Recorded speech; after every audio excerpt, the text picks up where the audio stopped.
खूनी कुआं। सीमा गर्मियों की छुट्टियों में अपनी नानी के गांव आई थी। सीमा नानी के घर पहुंचने के बाद अपनी नानी के पैर छूती है और उनसे आशीर्वाद लेती है।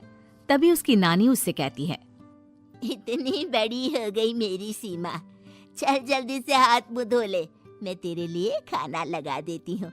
भूख लगी होगी ना? हाँ नानी, भूख तो लग रही है मुझे, आपके हाथ के बने हुए पीले दाल और चावल खाने की। कितना टाइम हो गया है मुझे आपके हाथ का बना हुआ दाल चावल खाए हुए। तू तो नौकरी में व्यस्त थी, तो तुझे कहाँ से टाइम मिलेगा अपनी नानी के लिए? और जब इतने टाइम बाद आई है तो ज्यादा टाइम के लिए रुक कर जाएगी तू।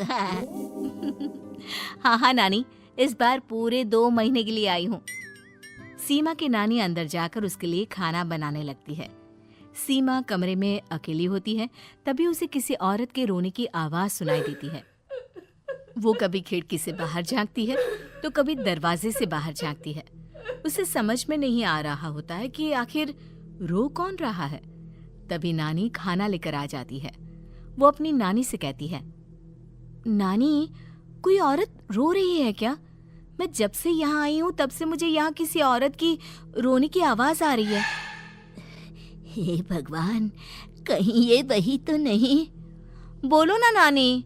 अरे कोई नहीं रो रहा, ये तेरे मन का वहम है। और तू ना अब खाना खा ले, ज्यादा यहाँ वहाँ की बातों में ध्यान मत दिया कर। जल्दी से खाना खा और फिर मेरे साथ आ जा मेरे कमरे में, दोनों बैठकर खूब सारी बातें करेंगे। ऐसे ही अगले दिन सीमा अपनी नानी के साथ गांव के बाजार जा रही होती है। उसी रास्ते में फिर से किसी औरत के रोने की आवाज आती है। वो अपनी नानी से कहती है, अरे नानी, क्या सच में तुम्हें अभी भी किसी औरत की रोने की आवाज नहीं सुनाई दे रही? मुझे किसी औरत की बहुत बुरी तरीके से रोने और चीखने की आवाजें आ रही है।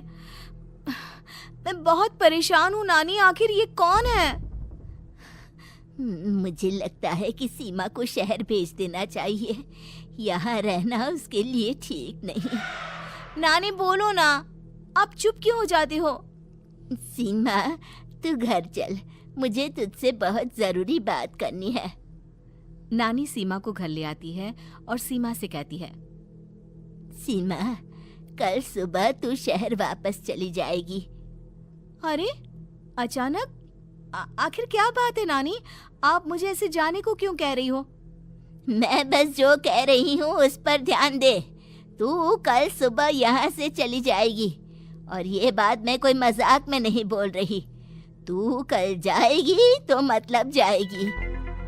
अरे नानी, चली जाऊंगी मैं, ठीक है, पर आखिर बात क्या है ये तो बता दो। मम्मी से कोई बात हुई है या फिर मुझसे कोई गलती हुई है जो तुम मुझे अचानक से जाने के लिए बोल रही हो? देख सीमा, रात बहुत हो चुकी है और मुझे इस बारे में कोई बात नहीं करनी। चल, अब चल के मेरे साथ सो जा। सुबह की बस पकड़कर तुझे शहर भी तो जाना है। सीमा को अपनी नानी का ऐसा व्यवहार देखकर बहुत ही अजीब लगता है। उसे कुछ समझ में नहीं आ रहा होता है कि आखिर उसकी नानी उसे अचानक से गांव छोड़कर जाने के लिए क्यों कह रही है। ये सारी बातें सोचते सोचते सीमा की आंख लग जाती है और वो अपनी नानी के साथ सो जाती है। ऐसे ही आधी रात को सीमा को फिर से किसी औरत की रोने की आवाज सुनाई देती है। वो उस औरत की आवाज सुनकर बार बार करवटें बदल रही होती है और तभी उसे सपने में भी एक अजीब सी औरत की परछाई दिखाई देती है, जो इतना चीख चीख कर रो रही होती है कि सीमा डरकर उठ जाती है। वो पूरे पसीने पसीने हो रही होती है। वो अपने आसपास देखती है तो घर में बिल्कुल शांति का माहौल होता है। सीमा घबरा जाती है। वो अपनी नानी को जगाने की कोशिश करती है, मगर उसकी नानी नहीं जगती। सीमा को फिर से उस औरत की रोने की आवाज सुनाई देती है। आखिरकार सीमा अपने आप को रोक नहीं पाती और वो घर का दरवाजा खोलकर बाहर निकलती है। आखिर ये माजरा क्या है? आज तो मैं पता करके रहूंगी। अब आवाज का पीछा करते हुए सीमा आधी रात को गांव के चौपाल के पास बने कुएं के पास पहुंच जाती है, जहां कुएं की चारों ओर बेड़ियां लगी होती हैं उन बेड़ियों में लगे हुए ताले के साथ एक लाल रंग का कपड़ा और माता रानी का कलावा बंधा होता है। उस कुएं में से सीमा को किसी के रोने की आवाज आती है। सीमा परेशान हो जाती है। इस कुएं में कौन है? कौन है यहाँ? सुनो, कौन है? कौन रो रहा है? वो चिल्ला चिल्ला कर पूछती है और साथ ही लोगों को जगाने की कोशिश करती है, मगर किसी को भी उसकी आवाज सुनाई नहीं देती। अब सीमा खुद उस कुएं के पास की बेड़ियों और तालों को खोलने की कोशिश करती है और किसी तरह कुछ देर की मशक्कत के बाद सीमा उसको खोल भी देती है। और जैसे ही वो कुआं खोलकर उसके अंदर झांकती है, सीमा उस कुएं में गिर जाती है। इतने में उसकी नानी की नींद भी खुल जाती है और सीमा को पास ना देखकर नानी परेशान हो जाती है। नानी घबराकर पूरे घर में उसे ढूंढने की कोशिश करती है, जिसके बाद उसकी नानी और सभी लोग उस खूनी कुएं के पास जाते हैं और सीमा की नानी कुएं के पास खड़ी होती है।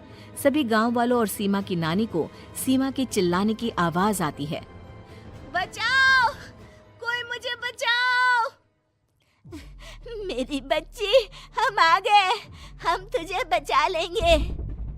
नानी, मुझे यहाँ बहुत डर लग रहा है। यहाँ इंसान की कटी हुई मुंडिया, हाथ, पैर और कंकाल हैं और खून भी है। नानी, मुझे डर लग रहा है। आप सब मेरी मदद कीजिए, नहीं तो ये खूनी कुआं मेरी बच्ची को भी खा जाएगा। अरे मुझे तो ये समझ में नहीं आ रहा कि आखिर इस खूनी कुएं को खोला किसने। सालों पहले इसको इतनी मुश्किलों के बाद तांत्रिक बाबा ने बंद किया था। अरे पूरा गांव खूनी कुएं के बारे में अच्छे से जानता है, तो कोई भी जानबूझकर तो ऐसा करेगा नहीं। मतलब किसी ने अनजाने में इसे खोल दिया है भैया। सीमा को इस बारे में मालूम नहीं था और जब से वो यहाँ आई थी तभी से उसे किसी औरत के रोने की आवाजें भी सुनाई दे रही थी। कहीं सीमा ने ही तो उसे नहीं खोला।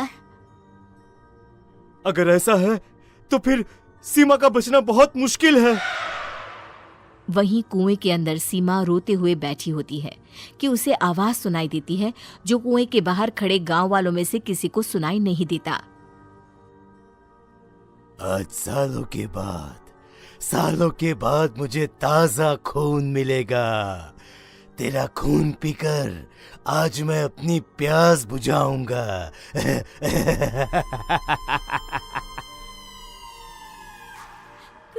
कौन है? मत मारो प्लीज, मुझे जाने दो प्लीज। मैंने किसी का क्या बिगाड़ा है? वो तुझे मरने के बाद पता चल ही जाएगा।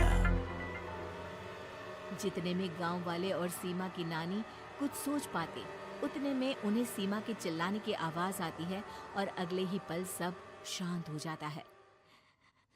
क्या हुआ? सीमा, मेरी बेटी। माफ करना बहन, लेकिन अब सीमा वापस नहीं आएगी। हमें एक बार फिर से कुएं को बंद करना होगा। गांव वाले तभी तांत्रिक को बुला कर लाते हैं।